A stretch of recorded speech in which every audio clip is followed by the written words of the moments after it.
Hi hello' everyone চ' APSC prelims যিহেতু আহি আছে আৰু আমি সকলোৱে কাৰেণ্ট এফেয়াৰ্ছৰ বাবে প্ৰিপেয়াৰ কৰি আছোঁ।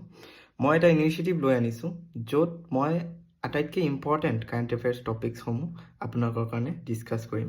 আজিৰ টপিকটো হ'ব ট্ৰেণ্ডিং টপিক ৰাঘৱ চড্ডা আৰু এণ্টি ডিফেকশ্যন ল'। আহক আমি চাই লওঁ যে ইয়াৰ পৰা কি ইম্পৰ্টেণ্ট কুৱেশ্যন হ'ব পাৰে। ভিডিঅ'টো পজ কৰি কুৱেশ্যনটো এটেম্প্ট কৰক। য়েছ, ফাৰ্ষ্ট ষ্টেটমেণ্টটো কাৰেক্ট হয়। নমিনেটেড মেম্বাৰ্ছসকলৰ কাৰণে এটা 6 মান্থছৰ উইণ্ড' দিয়া হয় য'ত তেওঁলোকে এনি পাৰ্টি জইন কৰিব পাৰে, কিন্তু তাৰ পাছত জইন কৰিলে তেওঁলোক ইমিডিয়েটলি ডিছকুৱালিফাইড হৈ যায়।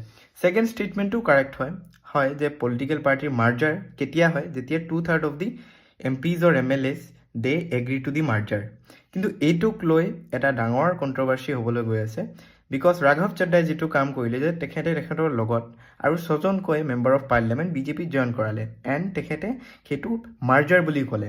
বাট এজ পাৰ লিগেল এক্সপাৰ্টছ এই যিটো মাৰ্জাৰ সেইটো ফাৰ্ষ্ট পলিটিকেল পাৰ্টিৰ ফালৰ পৰা হ'ব লাগে এণ্ড দেন MPs আৰু MLAs তাত এগ্ৰি কৰিব লাগে। কিন্তু ইয়াত আমি যিটো দেখিলোঁ যে ৰাঘৱ চড্ডা ইজ এন MP আৰু MP ডাইৰেক্টলি লেজিছলেটিভ মেম্বাৰ্ছ হয়, ৰাইট? আৰু লেজিছলেটিভ মেম্বাৰ্ছে মাৰ্জাৰ কৰিব পাৰে নে নাই সেইটোক লৈ এটা আমাৰ লিগেল কুৱেশ্যন হ'বলৈ গৈ আছে।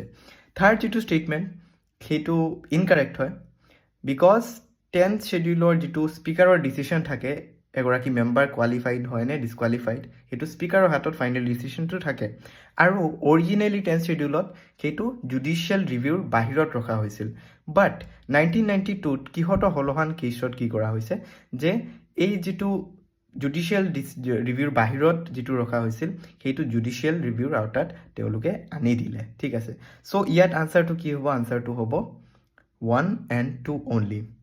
আৰু কিছুমান বস্তু আছে anti defection law' related, please read all those things.